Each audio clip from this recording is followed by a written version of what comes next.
de los glaciares son los grandes lagos del norte de Estados Unidos, donde gigantescas depresiones creadas por el hielo se llenaron con el agua procedente de los glaciares. Los grandes lagos norteamericanos cubren más de 24 millones de hectáreas y contienen suficiente agua como para sumergir a los 48 estados que los rodean bajo 3 metros de agua. Son el mayor grupo de lagos del mundo y a menudo se les llama mares interiores.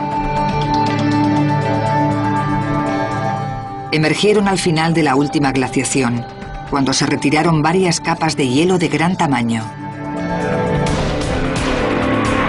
Al derretirse el hielo, el agua rellena las depresiones del terreno, formando millones de lagos.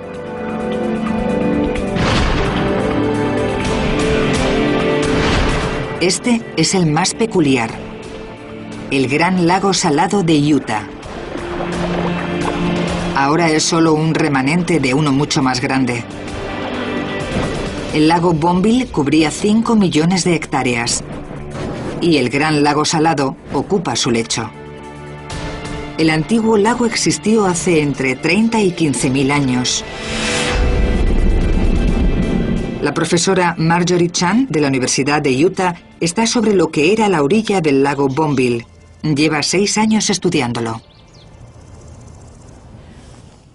Estamos sobre el borde del lago Bonneville. Hace 15.000 años, a esta altura de 1.500 metros, toda la zona, el valle que tengo detrás, hubiese estado cubierto por un gran lago. Las islas Antelope y Stanberry hubiesen estado rodeadas de agua y puede que de peces, y yo me estaría mojando los pies a la orilla del lago. Gracias al agua que recibía de los glaciares derritiéndose, el nivel del lago Bonneville fue en aumento. Hace 15.500 años, el agua alcanza una altura de 1.500 metros, la de la salida más baja de la cuenca. Por el paso Red Rock de Idaho, el lago empieza a salirse. El exceso de agua empieza a castigar la roca. El paso se debilita y acaba por caer, abriendo el lago y causando una riada catastrófica. 500.000 de metros cúbicos de agua salen del lago cada segundo. Unas 150 veces las cataratas del Niágara.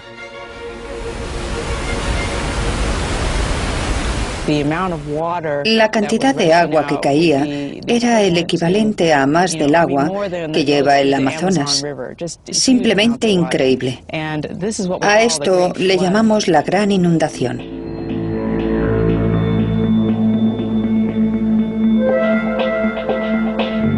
En un año, el nivel del lago había disminuido más de 100 metros, liberando 1.500 kilómetros cúbicos de agua en la llanura del río Snake. El lago dejó de vaciarse cuando el agua bajó del nivel del paso de Red Rock. El agua que quedaba fue evaporándose dejando atrás cristales de sal. Durante miles de años, el lago termina casi por desaparecer, dejando las marcas de sal indicando su orilla. Ahora solo queda el Gran Lago Salado. El Gran Lago Salado es un cuerpo de agua peculiar. Tiene entre 3 y 5 veces más sal que el océano. Hay casi 5.000 millones de toneladas de sal en el lago, y cada año se le añaden 2,5 millones procedentes del agua superficial y las filtraciones. El Gran Lago Salado es distinto a los demás lagos. Aquí tenemos un vaso con agua. Vamos a usar un huevo para representar el cuerpo humano en una gran masa de agua. Cuando el huevo entra, se hunde. Pero en el Gran Lago Salado hay tan gran cantidad de sal concentrada por la evaporación que cuando metemos el huevo dentro, flota, tal y como lo haría una persona en el lago.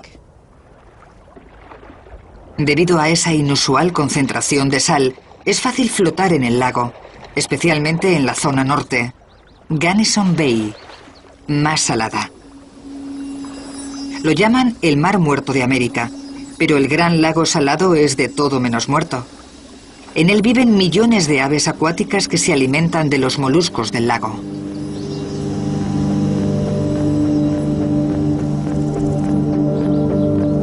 Los últimos glaciares dejaron su huella por toda Norteamérica. Hay pruebas en los lugares más insospechados. Nueva York, la famosa ciudad americana. La mayoría de nosotros la asociamos con rascacielos, no con glaciares. Pero el frío pasado neoyorquino ha definido su silueta.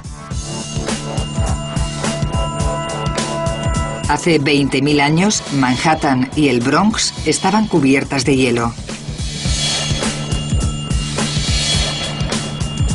Si miramos a la gente haciendo deporte o almorzando, vemos muchas pruebas de movimiento glacial, incluso en Central Park. El doctor Charles Mergerian puede detectarlas con los ojos cerrados. Imaginemos una capa de hielo de aproximadamente 1,5 kilómetros de espesor. Pensemos en la masa de la base de esa capa, en la presión. Esa presión pulveriza la roca. Las formaciones rocosas en Central Park conservan las cicatrices. Estamos en el centro de un gran vacío de roca, la que se llevó el glaciar. Hace 20.000 años, Nueva York está bajo una capa de hielo de 1.500 metros de espesor. Es fácil imaginar cómo una capa de hielo de ese tamaño con enormes rocas incrustadas en la base podría dejar así el terreno a su paso. El ciclo abrasivo del avance y retirada de los glaciares afecta incluso al diseño de la ciudad. Parece mentira, pero incluso la silueta de Nueva York la determina la geología. Los rascacielos típicos de la ciudad deben construirse sobre roca sólida. Si miramos Manhattan, vemos que la altura de los edificios va desde los altos, pasando por otros menores y de nuevo rascacielos. ¿Por qué?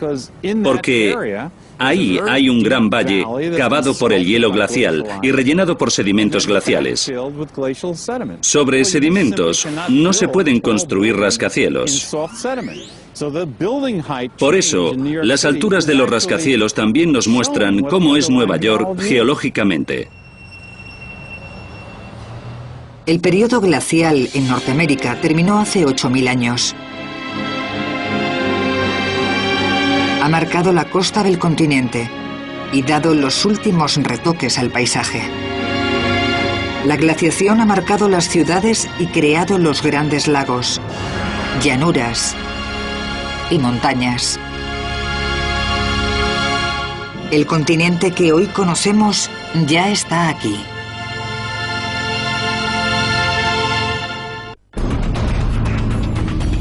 Norteamérica continental. El continente que vemos hoy desde el espacio es el producto de ciclos de cataclismos y creación.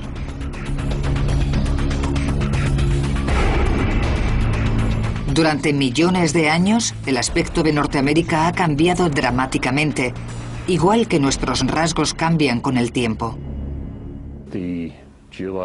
La historia geológica de Norteamérica le ha dado forma, igual que la historia de una persona le marca el rostro. Las lesiones que haya tenido, un pelotazo en la nariz, un puñetazo, todo se refleja en la cara de una persona, igual que el continente refleja su pasado. Las colisiones entre las placas tectónicas han deformado la cara de Norteamérica, creando los Apalaches y las Rocosas. Sus valles y cañones son heridas abiertas, un testamento del gran poder erosivo del agua. Y los inmensos mares interiores, ya desaparecidos, dejaron el rico paisaje mineral de las grandes llanuras. El hielo dio los últimos retoques, exfoliando los rasgos del continente, rellenando depresiones, creando costas.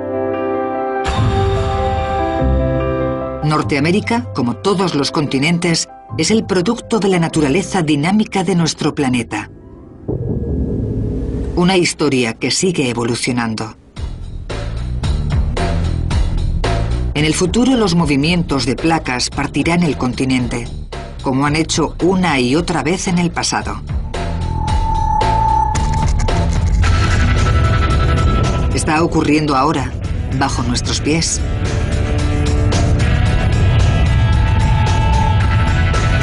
Es la falla de San Andrés. Recorre 1.300 kilómetros de California. Es la gran frontera entre la placa pacífica y la norteamericana. Estas dos placas se mueven en direcciones opuestas. La pacífica va al noroeste respecto a la norteamericana. California se separa 6 centímetros al año. A este ritmo, en 1 millón de años, California se separará de Norteamérica y será un estado insular, como Hawái. Pero eso no es todo. Si calculamos los movimientos previstos de las placas en los próximos millones de años, el planeta es irreconocible.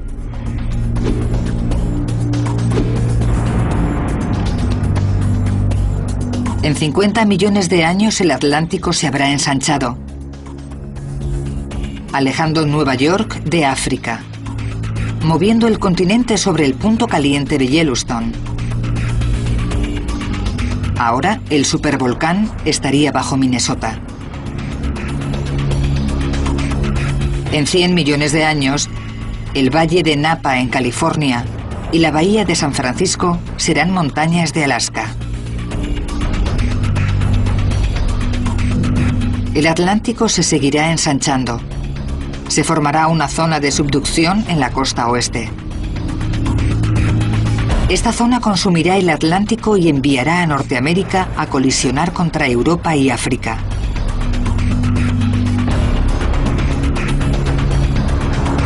En 200 millones de años, la costa este americana no existirá. Norteamérica y Europa se unen formando un nuevo supercontinente.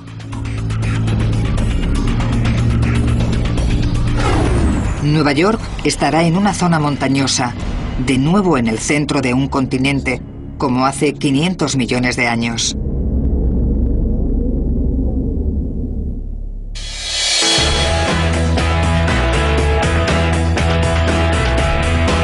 Puede que este sea el futuro de nuestro continente, pero a un plazo que no nos afecta.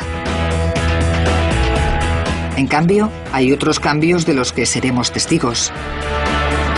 El continente norteamericano cambiará mucho en los próximos siglos.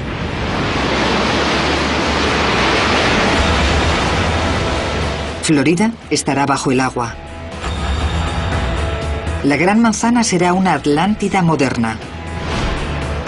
Es una visión apocalíptica del futuro de Norteamérica, pero nosotros somos los culpables. Por primera vez en la historia del planeta, estamos influyendo en los procesos naturales.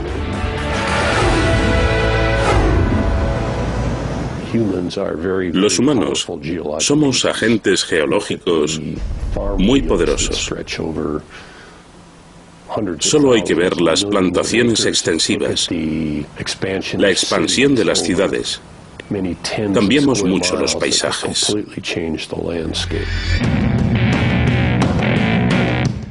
Se calcula que a finales de este siglo, la población de Estados Unidos se duplicará. Para que quepamos todos, tendremos que construir nuevas ciudades. La industrialización, el uso de combustible fósil y nuestro amor incondicional por los coches han aumentado increíblemente los niveles de dióxido de carbono. El CO2 atrapa el calor en la atmósfera, aumentando el efecto invernadero. Los casquetes polares se están derritiendo y el nivel del mar empieza a subir. Jeremy Weiss es un experto en el calentamiento global en la Universidad de Arizona y tiene una visión gris del futuro de Norteamérica. Con el calentamiento global va a haber ganadores y perdedores, pero estos serán mayoría. En 2005 se fundieron en el mar más de 400 kilómetros cúbicos de hielo de Groenlandia y la Antártida. Si el hielo de Groenlandia termina de derretirse, liberará suficiente agua para elevar el nivel del mar 7 metros. Desde luego, a medida que se derritan, cambiará la silueta de América. Es el efecto bañera. A medida que se va llenando, cambia la situación del agua. Así que a medida que suba el nivel del mar, irán destruyéndose prácticamente todas las ciudades costeras.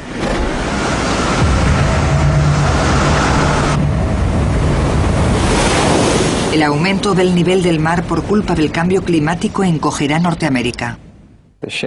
La silueta de Norteamérica cambiará significativamente, especialmente las costas del Golfo y las Atlánticas. Los estados que más tierra perderán al mar serán Luisiana, Florida y Carolina del Norte. Minimizar o evitar esta tendencia requiere que actuemos urgentemente. A corto plazo, en los próximos 100 años, la forma y las características de Norteamérica cambiarán. Cómo lo hagan depende de nosotros. A largo plazo no importamos. Los procesos naturales de la naturaleza de miles de millones de años no se pueden controlar. Las fuerzas que han creado Norteamérica siguen en marcha.